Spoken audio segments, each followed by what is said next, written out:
Ever notice how some people seem to, navigate these huge life shifts almost effortlessly, picking up new skills, changing careers? Yeah, while others feel completely stuck, like they're wading through mud, right? Exactly. Stuck in the same old loops. So what is that? What's the actual difference between people who make real changes and those who just don't? Hmm. That's the big question we're diving into today. And if you're listening, you probably enjoy those moments, those aha moments when a new idea just clicks. So hopefully we'll spark a few of those. Absolutely. And our starting point for this is this really interesting discussion from the Speak English with Class YouTube channel, Oh, yeah. specifically their English Leap podcast. Now, their main focus was language learning, sure, but the insights they shared, they apply much more broadly. Right, to basically any kind of change you want to make in your life. Precisely. So we're sort of distilling that core wisdom, pulling out the key principles you can actually use for transformation. Okay. So we'll be looking at like the power of small steps, mindset stuff. Yeah, mindset, the role of your environment, and maybe most importantly, just taking that first step. Okay, so let's start with that core question from their discussion. Why do some people transform while others feel stuck? It feels universal, doesn't it? It really does. We've all seen it, I think. You see someone achieve something, learn something new, and you wonder what's going on behind the scenes. Right. And the Englishly podcast guys, they touched on some key barriers. The first big one they mentioned was the fear of failure. Ah, yeah. That's huge. That little voice saying, what if I try? And it just doesn't work out. Exactly. It's almost like a defense mechanism, but it holds you back so much. But they flipped it, didn't they? They said, ask, what if I try and I succeed? Right. And they made the point that, pretty much anyone who's achieved anything significant has stumbled along the way. Failure isn't the end point. It's more like data, feedback. Precisely. Feedback to guide you. Yeah. Okay, so another barrier they talked about was just not knowing where to start, lack of direction. Oh, that feeling. You want things to be different, maybe desperately, but you're just standing there totally lost. Like you're at a crossroads with no signs. Yeah, And I think that ties into feeling like you need this like perfect step-by-step plan before you can do anything. definitely. And the search for that perfect plan often becomes the excuse not to start. Right. Analysis paralysis. Yeah, that's a good way to put it. Okay, what else? Well, then there's the really insidious stuff, the negative self-talk. The I'm not smart enough, I'll never be good at this, that kind of thing. Exactly. It's amazing how quickly those thoughts can just cut you down before you even really try. It's like having a constant critic in your head. And they made a great point about how that can become a self-fulfilling prophecy. Totally. If you keep telling yourself you can't, you won't even really push yourself. You create this negative loop. Okay, and what about motivation? They mentioned that too, right? Waiting for it. Oh, yeah, waiting for motivation to just magically show up. I think we all fall into that trap sometimes. Absolutely. I'll start the gym when I feel like it, or I'll tackle that big project when I'm inspired. Right. But the big takeaway from their chat, and this really hit home for me, was that motivation often follows action. It's not the spark, it's the result. Kind of, yeah. They shared an example of, putting something off, waiting for that perfect moment, and finding that the actual drive, the enthusiasm, it only kicked in after they forced themselves to take that first small step. That's such a crucial shift. Don't wait for it, create it by starting. Even a tiny action gives you a little boost. Exactly. Which then fuels more action. Yeah. Okay, so if those are the roadblocks, how do we start clearing them? They really emphasize the power of small daily improvements. Yes, the 1% rule. I loved that part. Yeah. The idea that getting just 1% better each day.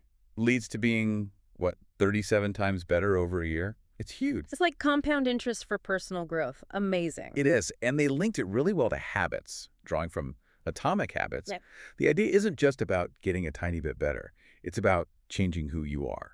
You're becoming the kind of person who does the thing. Exactly. You're building an identity. And the examples were so doable, too. Read for 10 minutes. Practice Spanish for 5 minutes. Notice one positive thing. Yeah, make it so easy you can't say no. Lower that barrier to entry. Totally. And they had that great real-life story, someone becoming fluent just by listening to podcasts every day. Right. No crazy schedule, just consistency. Consistency over intensity. That seems to be the key for long-term sustainable change. So the message is, if a big goal feels overwhelming, just focus on the absolute smallest first step you can take.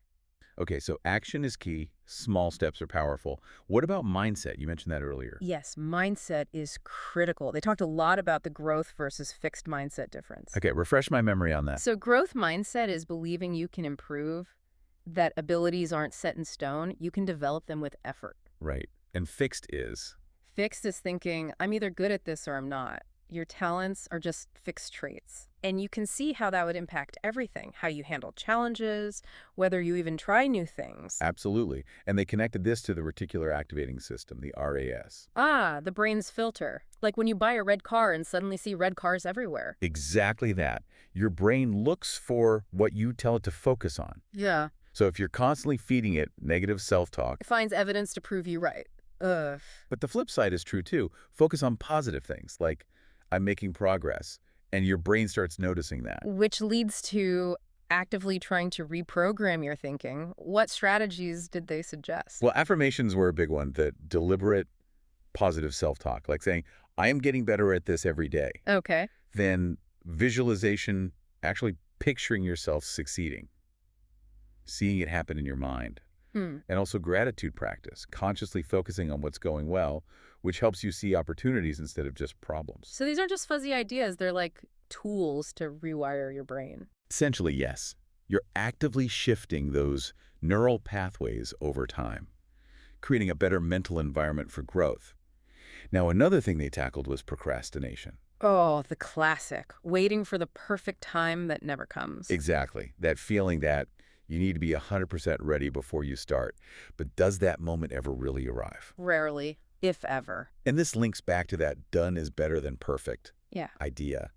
Imperfect action now is way better than waiting forever for perfection. Right. They even shared a story about someone hesitating to speak English because they were afraid of mistakes. And there. And realizing progress only happened when they actually started speaking, mistakes and all. That makes so much sense. Growth happens in the trying, not the waiting.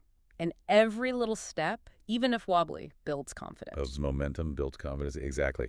So the challenge they threw out, maybe we can pass it on to you listening, Yeah? is to pick just one thing you've been putting off. Yeah. Just one. And take one tiny step towards it. Today. Not tomorrow, not next week. Like Sure. today. That immediacy is powerful. It breaks the inertia. It gives you that little spark of, hey, I could do this. Okay, so we've covered internal stuff, mindset, action. What about the external environment? Ah, yes, super important. They really stressed how much our surroundings influence us. It's not just in your head, right? Definitely not. They brought up that idea, you're the average of the 5 people you spend the most time with. Yeah, I've heard that. Makes sense. And if you think about it in terms of making changes, well, hanging around negative or unambitious people can really drag you down. Whereas being around positive, motivated people. Can be incredibly uplifting. Their energy, their habits, it rub off on you in the best way. Okay, so how do you actively shape that environment? What did they suggest? Some really practical things, actually, like consciously following inspiring people online, experts, motivators, people sharing their positive journeys. Okay, curating your feed, Yeah, basically. yeah. And joining online communities Right. related to your goals, language groups, fitness forums, whatever it is. So you get that shared experience, support. Exactly. Belonging, shared learning, celebrating wins together, getting help with struggles. It makes a difference. And presumably the flip side is limiting the negative stuff. Yes, being mindful of what drags you down, maybe limiting time with consistently negative people, or even just being more selective about news or social media that drains you. Creating a space that helps, not hinders. They shared an example about someone feeling stuck learning English until they joined a community. Ah, That shift gave them practice partners, support, a place to celebrate small wins. It really moved the needle. so that brings up a good question for you listening. Think about those 5 people you interact with most. Are they generally lifting you up, supporting your growth? It's a really valuable thing to reflect on because tweaking your environment, who you interact with, what you consume, it can be a surprisingly powerful move. Okay, so wrapping this up. If we had to boil down the core message from this deep dive into making changes, what would it be? I think it's that you have much more control than you might think. Real change doesn't usually come from some massive upheaval. Right. It comes from those small, consistent steps, day after day, backed by a belief you can grow and supported by the right environment. Absolutely. And remembering it's a journey, right? Not always a straight line. There will be bumps. For sure.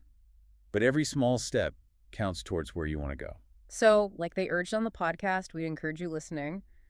Just take a moment, think about one small thing you can do starting now. Just one tiny change inspired by this conversation. And maybe a final thought to chew on. Given everything we've discussed about small habits and the power of environment, what's one seemingly tiny habit shift you could make that might just create some surprising positive ripples in your life over the next year? That's a good one to ponder.